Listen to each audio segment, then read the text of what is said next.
ሰው ጤነኛ የሚባለው ከላይ ፈጣሪን ሲፈራ ከጎን ሰውን ሲያፍር ከውስጥ ህሊናውን ሲያዳምጥ ነው ይሉ ነበር ተቀዳሚ ሙፍቲ ሐጂ ዑመር እንድሪስ።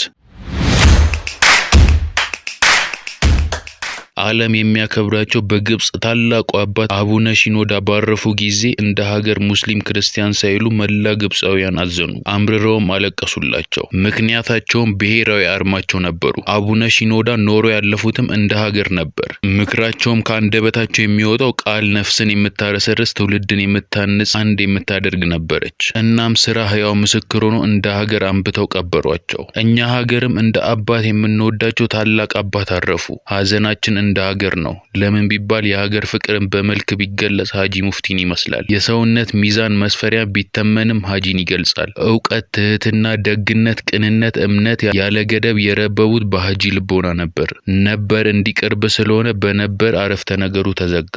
ሐጂ ዑመር እንድሪስ ደመቀ ይባላሉ። በቀድሞ አጠራሩ በወሎ ክፍለ ሀገር ለጋምቦ ወረዳ ገነቴ በምትባል መንደር በግንቦት 21 በ1929 ነው የተወለዱት። አባታቸው አቶ እድሪስ ደመቀ፣ እናታቸው ደግሞ ወይዘሮ መነን ሽፋን ይባላሉ። ገና በለጋ እድሜያቸው የእውቀት ፍቅር በልቦናቸው ሰርጾ ገበሬ አባታቸውን አስፈቅደው የእስልምና እውቀትን ለመሰብሰብ መንገድ ጀመሩ። በሐጂ ዑመር የልጅነት ዘመን እውቀት አሳሽ በቀላቢ አሊያም ዞሮ መንደርተኛን በመጠየቅ ነበርና ስንቁን የሚቀበለው ሐጂ ዑመርም ለቀላቢያቸው ከብት በማገድ እንጨት በመፍለጥ የጉልበት አገልግሎት እየሰጡ ባላቸው ቀሪ ሰዓት እውቀትን ይሰበስቡ ጀመር። ይህ አስደናቂና ለብዙዎች ትምህርት የሚሆኑ የልጅነት ታሪካቸው ቢዘረዘር መሽቶ ይነጋል እንጂ በቀላሉ አያልቅም። በጽናት ያውም የቤተሰብ የሞራልም ሆነ የስንቅ ድጋፍ ሳይደረግላቸው ከቶም እሳቸው ከእውቀት ገበታ ለማስተጓጎል በትዳርና በግብርና እንዲታሰሩ ቢደረጉም ከዓላማቸው ውልፍት ባለማለት ያጋጠማቸውን ፈተና ሙሉ በሙሉ በጽናትና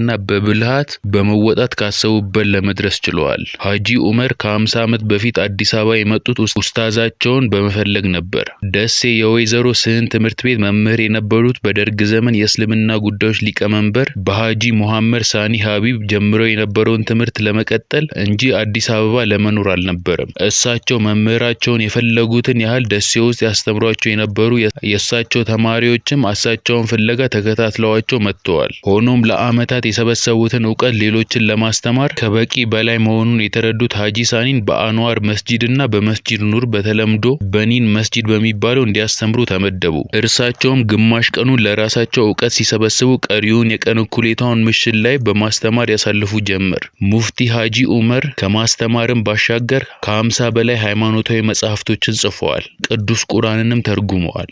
በቅርቡ የቁርአን ትርጉም ስራዎች በሲዲ ተሰራጭተዋል። በ50 ዓመታት የአዲስ አበባ ቆይታቸው ቅዱስ ቁርአንን ከ300 ጊዜ በላይ ትርጉም አስተምረዋል። ከጻፏቸው መጻሕፍትም የህትመት ብርሃንን ያገኙ አንድ ብቻ ነው። ከዚህ ቀደም በተለያዩ ጊዜያት በተመረጡባቸው ቦታዎች ሙስሊሙን ህብረተሰብ በቅንነትና በፍትህ ሲያስተዳድሩ ቆይተዋል። ያላቸው የእውቀት ደረጃ ከፍተኛነትን የተመለከተው ከ25 ዓመታት በፊት የነበረው የአዲስ አበባ የመጅሊስ ምክር ቤት ማንኛውም ሃይማኖታዊ ጥያቄዎች በመላው ሀገሪቷ ቢመጣ የመመለስ አቅም እንዳላቸው የሚያሳይ የሙፍቲነት ማዕረግ ሰጥቷቸዋል። በኢትዮጵያ የተለያዩ አካባቢዎች የተፈጠሩ ሃይማኖታዊ አለመግባባቶችን እውቀት አጠር ግጭቶችን ፈተዋል፣ አስታርቀዋል። በደርግ ዘመን የኢትዮጵያ እስልምና ጉዳዮች ከመሰረቱ ሰዎች መካከል አንዱም ነበሩ። በ1967 የምክር ቤቱ አባልና የኡለማ ሊቀመንበርም ነበሩ። በተከታታይ ለብዙ ዓመታት በተለያዩ የኃላፊነት ቦታ ላይ ሰርተዋል። ከ10 ዓመታት በፊት የአዲስ አበባ የእስልምና ጉዳዮች ምክር ቤት ሊቀመንበር በነበሩበት ጊዜም በሙስሊሞች መካከል የተፈጠሩ አለመግባባቶችን በውይይትና በእውቀት ላይ ተመስርቶ ለመፍታት የበኩላቸውን ከፍተኛ ጥረት አበርክተዋል። ሆኖም ቅንነታቸው፣ መልካም ሐሳባቸው አልተወደደም ነበር። እንዴት ለአንድነት ሰላም ለመፍጠር ትጥራለህ ተብለው አርፈው እንዲቀመጡና ከድርጊታቸው እንዲታቀቡ ተገደዱ።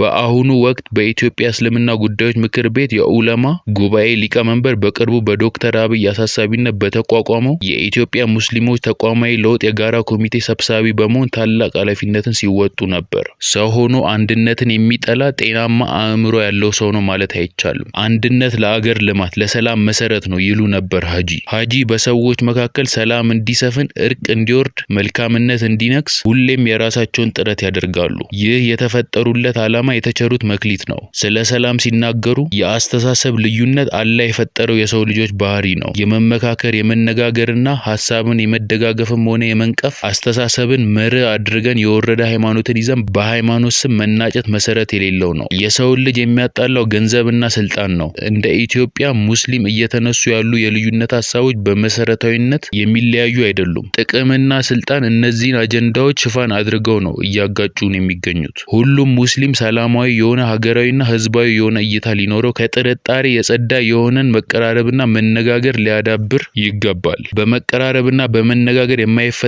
ችግር እዚች ምድር ላይ የለም። በዚች ሀገር የሙስሊሙን አንድነት ለማምጣት የጠለቀ መመራመር የሚያስፈልገው ነው ብዬ አላምንም። ጠንካራ መሪ ያስፈልጋል።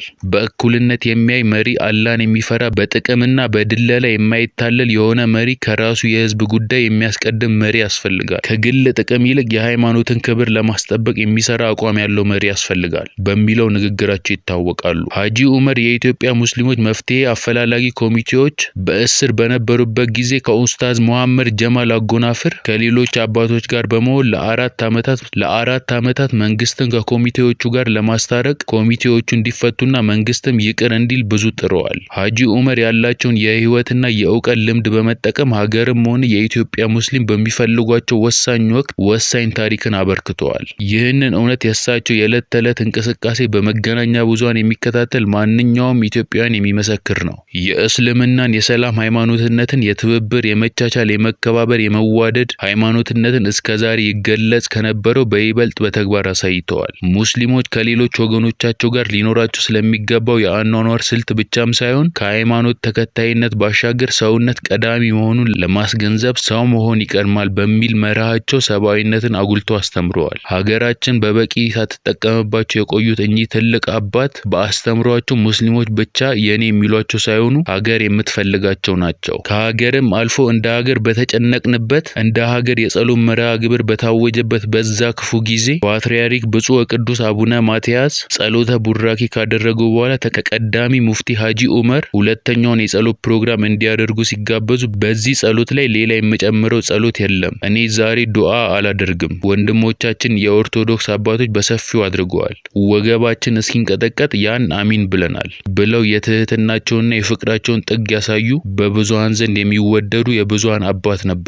የሀገር ካስማም ጭምር ነበሩ። ሰላምና አንድነት ከምንም ይቀድማል። የዚችን ሀገር ልማትና ብልጽግና ለማምጣት በቅድሚያ ዜጎች ሰላማዊና የአንድነት መንፈስ ሊያዳብሩ ይገባል በሚለው የዶክተር አብይ መርህ ሀጂ ዑመርን በተገቢው ወቅት ተገቢውን ስራ ሰርተዋል። የኢትዮጵያ እስልምና ጉዳዮች አመራሮች ከሙስሊሙ ማህበረሰብ ጋር የነበረን ክፍተት ለማጥበብ በጠቅላይ ሚኒስትሩ የተሰጣቸውን ኃላፊነት በአግባቡ የተወጡ የሰላም አባት ነበሩ። እኚህ የሰላም አባት ጥቅምት 9 ቀን በ2018 ዓ.ም በ89 ዓመታቸው ከዚህ ዓለም በሞት ተለይተዋል።